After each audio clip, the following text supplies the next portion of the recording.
Estamos falando sobre essa preocupação do governo com a reforma da Previdência, mas é claro que o governo também está fazendo de tudo para conquistar novas vitórias, para não ter derrotas. Só lembrando, semana passada, a Câmara derrubou aquele decreto que mudava a política do sigilo de documentos públicos, sobre quem pode ou não pode classificar um documento como ultra-secreto. Pois bem, depois da derrota na Câmara, esse decreto seguiu para análise do Senado e agora eu vou falar com o Nilson Clava, que está com o Valdo Cruz, exatamente sobre isso.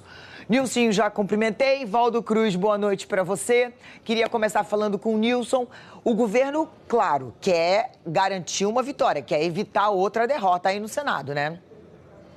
Boa noite mais uma vez, Leilane, todo mundo que nos acompanha ao vivo, Valdinho, a todo mundo. É exatamente esse o objetivo do governo, Leilane, evitar uma nova derrota. A derrota que teve na semana passada na Câmara dos Deputados, evitar que ela se repita lá no Senado Federal. Porque os governistas avaliam que uma derrota no que diz respeito a esse decreto é praticamente irremediável lá no Senado Federal. E como evitar isso? O líder do governo no Senado, Fernando Bezerra, pediu ao presidente do Senado Federal, Davi Alcolumbre, que ele adiasse a votação lá no Senado Federal.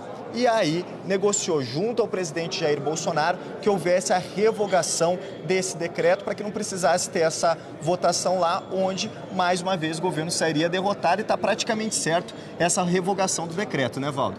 Boa noite, Nilcinho. Boa noite, Leilane. Boa noite, principalmente aos nossos assinantes. Nilcinho, informação quente.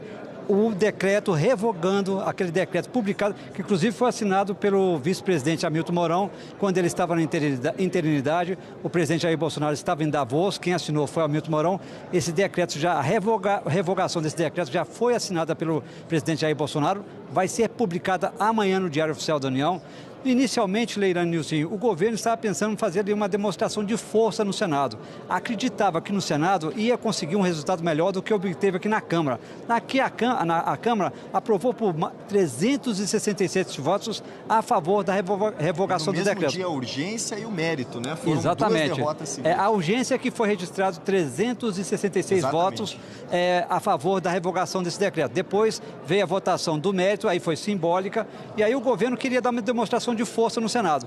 Aí foi avisado pela sua base aliada que não adiantava, que tudo indicava que o governo ia sofrer uma segunda derrota, uma dupla derrota na Câmara dos Deputados e no Senado Federal. Aí tomou essa decisão depois que, como o Nilson disse, que foi recomendada essa revogação, acabou de ser assinada a revogação, vai ser publicada amanhã no Diário Oficial da União. Também é um gesto do presidente Jair Bolsonaro, Leilane, na direção da sua base aliada, para demonstrar uma certa humildade, né, Nilcinho? Mostrando que ele compreende o recado que vem do Legislativo, entendendo que aquele decreto acabou sendo muito mal recebido aqui no Congresso, né, Nilson? A primeira atuação direta do líder do governo do Senado Federal, Fernando Bezerra, que é do MDB, foi uma escolha do governo por um senador mais experiente, ele que levou essa informação até o presidente e sugeriu, né, que esse decreto fosse revogado para evitar essa derrota, a primeira atuação mais direta dele, já nessa sinalização ao Congresso, já que a reforma já está aqui da Previdência sendo discutida, né? E o que a gente ouviu há pouco, né, Nilcinho, aqui dentro do Senado, Leilane,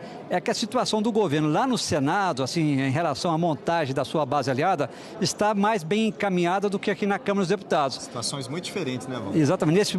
A gente até ouviu aí, o presidente Jair Bolsonaro está reunido agora com os líderes da base aliada lá no Palácio da Alvorada. O presidente da Câmara, Rodrigo Maia, também está lá. A avaliação dos líderes, Leilane, é que o diálogo do governo, do Palácio Planalto, com a base aliada aqui no Congresso, principalmente na Câmara, está muito desorganizado.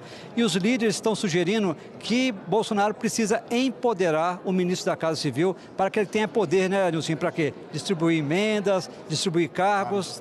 É essa a iniciativa do governo para tentar melhorar a situação na Câmara. E só para fechar, Leilane, todo mundo na expectativa, porque a gente tem líder da Câmara, Senado, agora pela liderança do Congresso Nacional, que o presidente já disse que quer contemplar Rodrigo Maia e Davi Alcolumbre, sinalizando a necessidade de apoio dos presidentes das duas casas. É difícil o jogo da política, o difícil jogo de arrumar as peças aí no tabuleiro. Muito obrigada, Valdo Cruz, Nilson Clava.